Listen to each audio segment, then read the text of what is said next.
पुढे जाऊ आणि आता बातमी आहे महाकुंभमेळ्याची।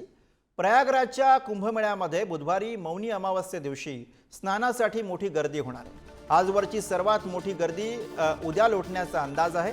थोडे नव्हे तर तब्बल 10 ते 12 कोटी भाविक उद्या प्रयागराज कुंभमेळ्याच्या महापर्वाला उपस्थित राहतील।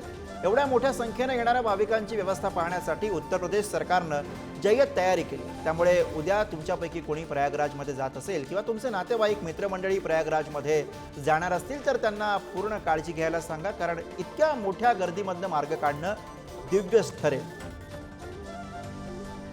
कल महाकुंभ के महापर्व में अब तक की सबसे बड़ी भीड़ अपेक्षित है। 10-12 करोड़ लोग आने की हमारी उम्मीद है। हमने सारे इंतजाम किए हुए हैं, सारी व्यवस्थाएं की हुई हैं। ट्रैफिक मैनेजमेंट से लेकर के आर्टिफिशियल इंटेलिजेंस वाले कैमरे, पीने के पानी के लिए वाटर एटीएम, शौचालय, बिजली के खंभों पे नंबरिंग, यहाँ घाटों के किनारे आप देख सकते हैं कि जो खंभे लगे हुए हैं उन पे भी नंबरिंग की गई है। ये सारी व्यवस्थाएं हम लोगों ने की हैं। तर कुंभमेळ्यामध्ये जाणार असाल तर काय काळजी घ्याल बघूया। ज्या मार्गाने जाल तिथलं गाडीचं पार्किंग मात्र लक्षात ठेवा।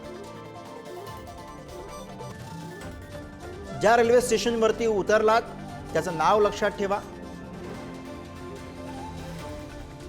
जिथे उतराल तिथून जवळ असलेल्या घाटावरच जा।